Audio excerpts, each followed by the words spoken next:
Olá, concurseiro, olá, concurseira, sejam bem-vindos.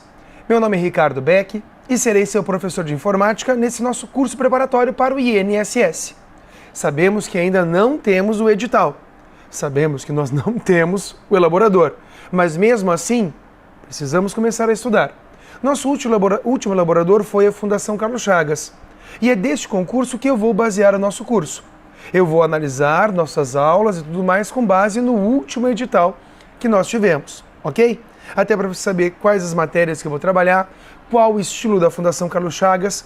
Digo para você assim, Fundação Carlos Chagas é um grande elaborador, vale a pena, é um dos maiores elaboradores que nós temos no país. Então vale a pena fazer uma prova deles. Não é porque é uma prova previsível, que nem alguns professores comentam, eu não vejo dessa forma. Eu vejo que é uma prova que às vezes ela acaba valorizando aquele aluno que estuda. Pô, Ricardo, mas tem algumas provas, tem casos e casos, não há dúvida. Existem casos e casos. No nosso caso, eu vou te dizer, você vai chegar a fazer a prova, vai sair o edital bonitinho, vai se inscrever e o nosso objetivo é qual? Que você vá lá e gabarite informática. Tá brincando, Ricardo? Não, tô falando sério. O meu objetivo é que você gabarite informática. Não quero mais nada fora disso. Mas espera aí, você está me dizendo que você quer que eu gabarite. Você acha que isso é possível? Mais do que possível. Só que você vai ter que seguir algumas orientações. Olha só, já faz mais de 13 anos que eu estou só fazendo isso. Eu só dou aula para concurso público, tá? Então minha primeira dica para você é assim. Um concurseiro que é concurseiro faz o máximo de exercícios possível. Como a gente está agora, entre aspas, sem norte, o que você vai fazer? Você vai fazer o máximo de questões da Fundação Carlos Chagas. Não é fazer as últimas questões que foram aplicadas no INSS. Em informática, não. Você vai fazer as últimas questões da Fundação Carlos Chagas. Para te ajudar, o que eu posso fazer, e eu vou fazer isso e muito mais. Nesta nossa primeira aula, eu já deixo à disposição de você o seguinte material de apoio. Você pode acompanhar no material de apoio as minhas aulas, os meus slides, os slides que eu uso em sala. Toda aula minha, você vai encontrar um slide ou conjunto de slides, tá? Vai encontrar também uma apostila. Eu vou começar agora o capítulo que eu vou chamar de conceitos iniciais e hardware. As questões tendem a não cair mais assim. É bem provável que o teu edital não traga esse conteúdo. Mas já tentando preservar você, tentando analisar as possíveis possibilidades, eu resolvi dar uma parte, sim, desse conteúdo, que é a parte de hardware, a parte de mensuração de dados e assim por diante, tá? Então, nesse primeiro momento, você ganha uma apostila completa. Não é que você sai estudando que nem um louco, completa. E, além disso, no material de apoio, também vai ver um conjuntinho pequeno, esse primeiro conjuntinho da Fundação de Carlos Chagas, de provas de 2013, com 14 questõezinhas, só para começar. Mas, Ricardo, eu estou observando aqui os conjuntos, o conjunto de questões, e existem questões que não tive aula contigo ainda. Esse é o segredo para nós, por enquanto, você não vai contar para ninguém. As pessoas dizem, nossa, eu fiz aula com o Ricardo, consegui gabaritar informática. O que será que ele faz? O segredo. Eu oriento o meu aluno a fazer o máximo de exercícios. Então você tem essa relaçãozinha assim, ó. Tem uma relaçãozinha de exercícios. Tá aqui, ó. Tem uma relaçãozinha. Por mais que seja um conteúdo que você não teve ainda comigo, você vai tentar responder, vai tentar achar a resposta, vai tentar forçar a barra. Por quê? Vamos supor que é uma questão que fala sobre firewall. Puxa, o Ricardo não deu isso, não sei o que é firewall, não sei nem por onde começar. Será que é isso? Veja, você vai fazer o quê? Você vai fazer as questões, vai pesquisar por si só na resposta, vai se convencer da resposta e quando eu estiver dando essa matéria para você, com certeza você vai lembrar. Você vai ter um preconceito dela e aí você vai cada dia que passa, saber mais. Não tem que ficar fazendo só as questões do que eu acabei de dar. É covardia. Acabei de falar um negócio, faz a questão. Ah, que lindo. É legal entender como é que a Fundação Carlos Chagas se expressa, como é que eles falam. Isso é fundamental. E fazer o máximo de exercícios. Você quer muito passar? Faça muitos exercícios. Mas muito quantos? Muitos. O máximo que você puder. Tem que fazer o máximo de exercícios. Combinado? Esse é o grande segredo de um bom concurseiro. Fazer o máximo de exercícios. Tudo bem? Eu vou analisar contigo de forma rápida e direta o nosso edital. Baseado. O edital, não o nosso edital. O edital que nós estamos nos baseando. Tá, Ricardo, mas se eu tiver alguma dúvida nas questões, no edital que você comentou, alguma coisa, que eu faço? Eu sei que a gente está aqui numa situação à distância, mas eu não acredito muito nesse negócio da distância, você está longe de mim. Não, estamos juntos. Tanto que eu tenho hoje em dia, graças a diversos tipos de ferramentas de comunicação que encontramos, uma forma de conversar muito perto contigo. Qual que é? O Facebook. Eu poderia dizer para você mandar um e-mail para uma pessoa dessa pessoa. Não. A gente vai fazer o seguinte, você entra em contato diretamente comigo, mais rápido, mais direto. Meu endereço para contato no Facebook é facebook.com/prof, com F mudo, Ricardo Beck, B-E-C-K. Então, facebook.com/prof. Ricardo Beck. Tudo bem? Joia? Já sabe como me encontrar? Beleza. Então vamos dar uma analisada nesse edital. Não esquece, você tem os slides aí, consegue acompanhar. Ele diz lá para nós: conceitos de internet e intranet. Nós vamos ver lá para frente.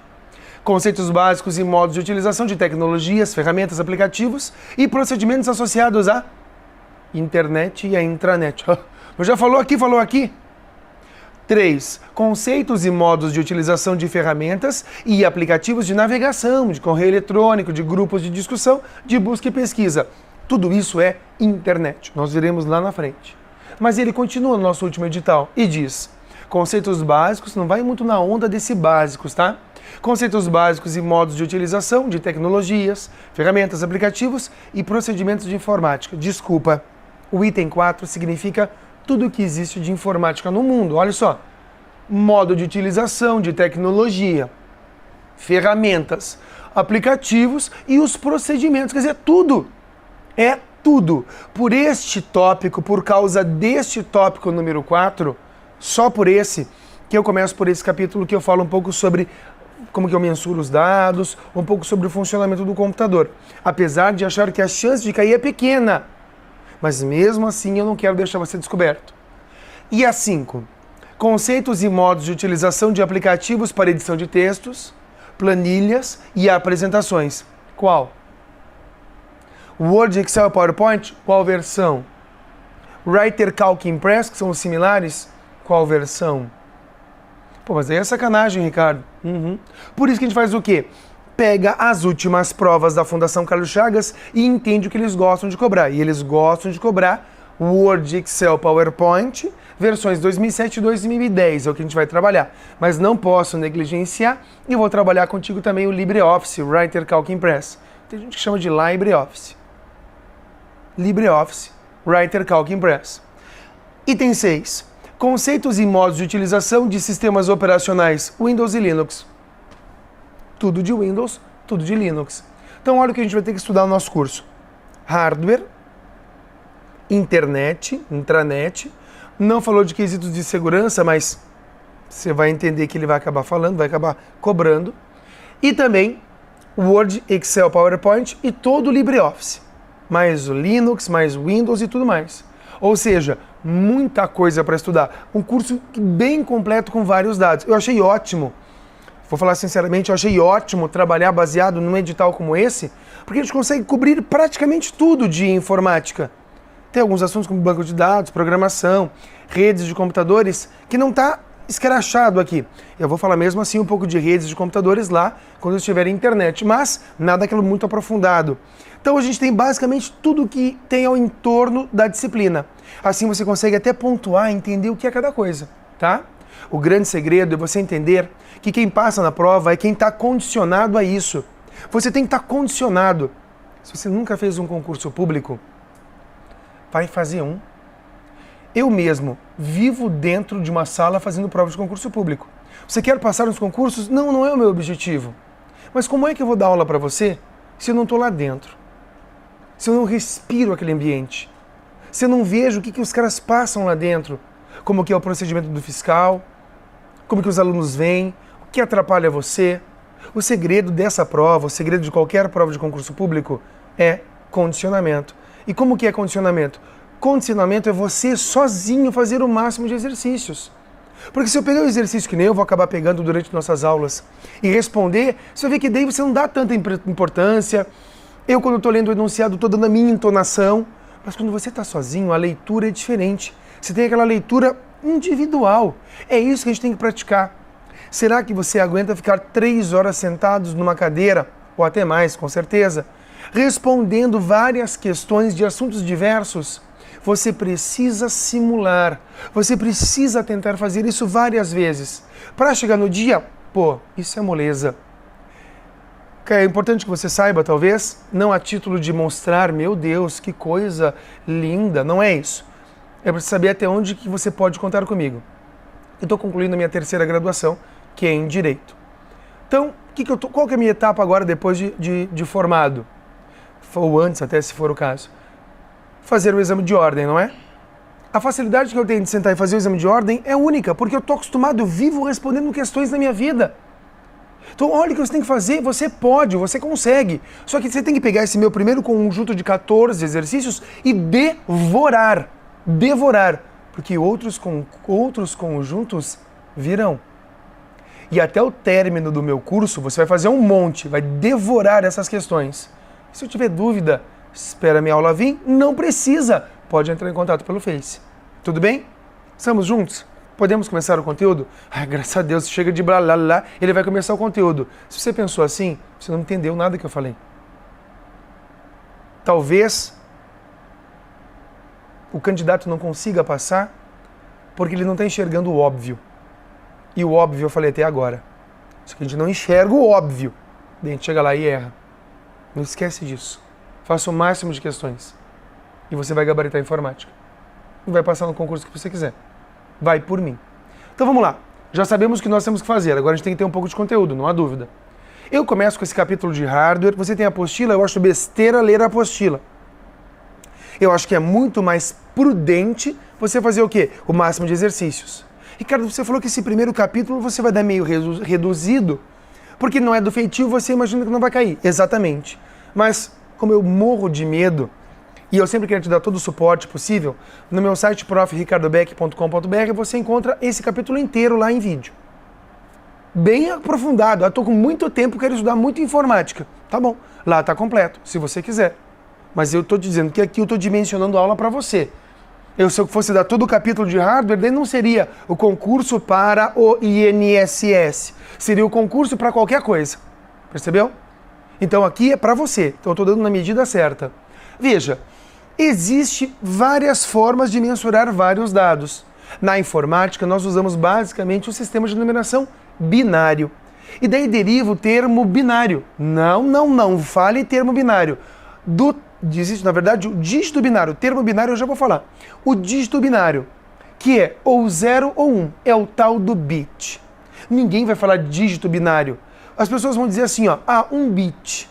O bit é a menor unidade de dado de um sistema computacional. Por exemplo, aqui eu tenho uma fax modem, aquela que conectava assim na internet de forma lenta. Você lembra? Aquela que fazia barulho? Lembra? Lembra disso? Sinistro isso, né? Eu não lembro, não é da minha idade. Mas enfim, se você observar, eu tenho aqui o quê? Uma fax modem dessa. Tem uma placa de rede, um adaptador de rede, e eles têm numerozinhos lindos. E esses numerozinhos, eles falam bits por segundo, eles falam bits por segundo.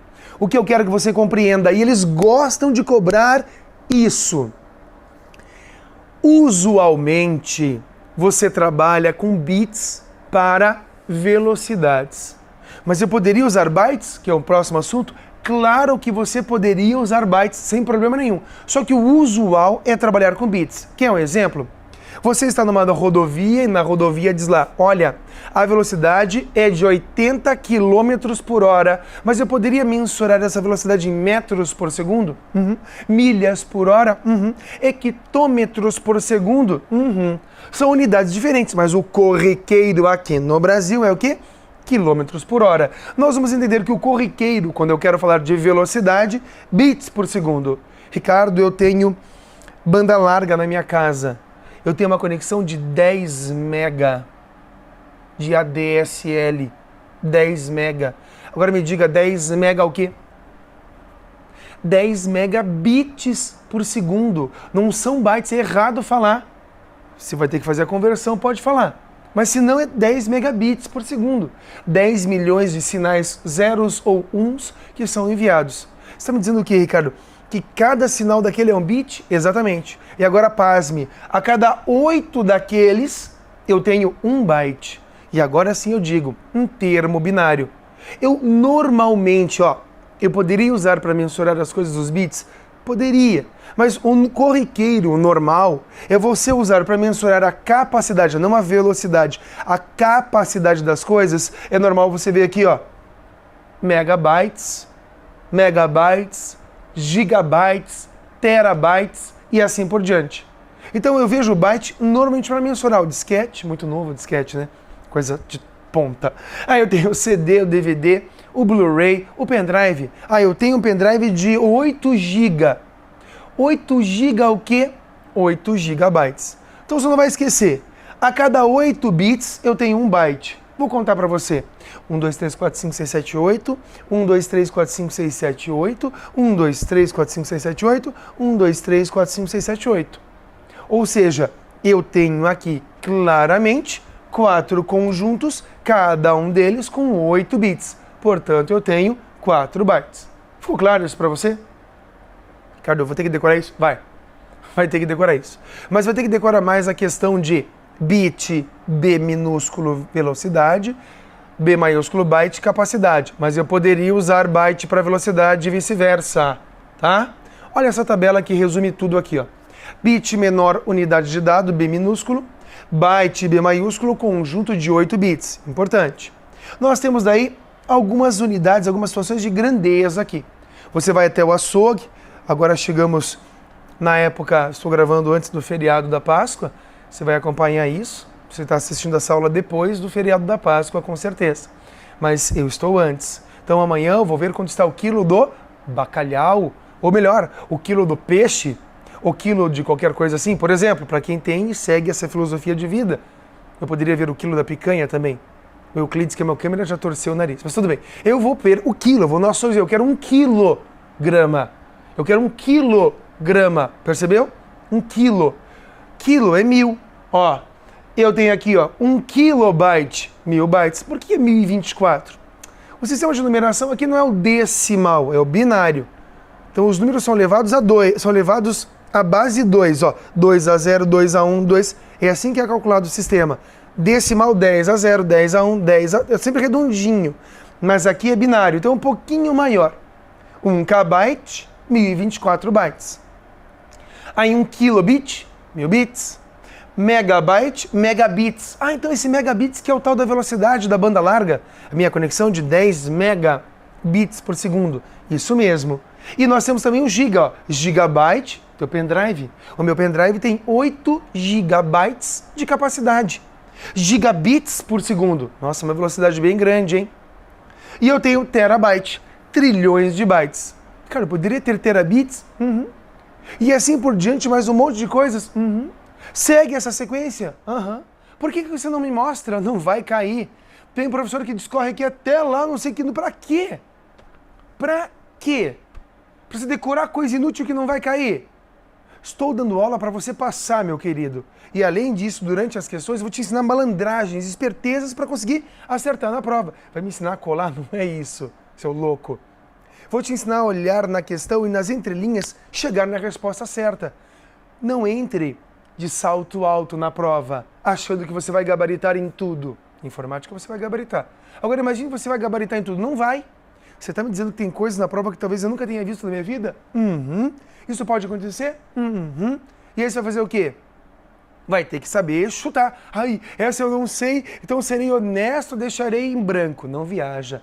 Se for CESP, você vai deixar em branco. Em algumas circunstâncias, se for naquele estilo certo e errado. Mas se for a Fundação Carlos Chagas, como estamos nos baseando, estilo ABCDE, você não vai deixar em branco, vai ter que chutar. Só que é muito melhor chutar com certa estatística, chutar com certa malandragem, do que chutar por chutar. Concorda comigo? É isso que a gente vai trabalhar. Vou te ensinar a chutar também. Isso faz parte da tua aprovação, tá? Ricardo, eu não vou acertar tudo. Pense comigo, imagine um boxeador. Treina a vida inteira, 8 horas por dia lá, treinando, super preparado. Imagine a prepotência dele entrar no ringue e não querer levar nenhum soco. É você querer entrar na prova e acertar tudo e achar tudo muito fácil. Não viaja. Você está aqui me assistindo que é porque você quer ir lá e arrebentar. Mas também tem que ter o bom senso, a malandragem de fazer uma boa esquiva, de saber, opa, aqui eu acho que é essa, aqui a malandragem é essa. Tudo bem? A gente vai trabalhar contigo. Vai fazendo as 14 questões. Vai fazendo. Aí eu tenho duas situações base para falar para você. Primeira delas, o que vem a ser hardware. Hardware é a parte mecânica do computador, é tudo que é palpável, tudo que você pega. Tudo que você pega é palpável, é hardware. Software é toda a parte do pensamento do computador. Nós vamos trabalhar um pouco hardware nessas primeiras aulas, mas depois já vou entrar só no software. Falar de Windows, do Word, do Excel, do PowerPoint, entre outros programas, inclusive o Linux, é claro. Tudo bem? Combinado? Então, hardware a parte mecânica, software a parte do pensamento. Mas os computadores, eles têm vários tipos de classificações. Sim, por exemplo, quanto à sua aplicabilidade, quanto ao seu uso, e eu tenho, claro, os tipos de computadores. Basicamente, os computadores agora, de uso pessoal só, né? Os personal computers. Você pega o material que eu te dei, ele vai trazer mais conteúdo.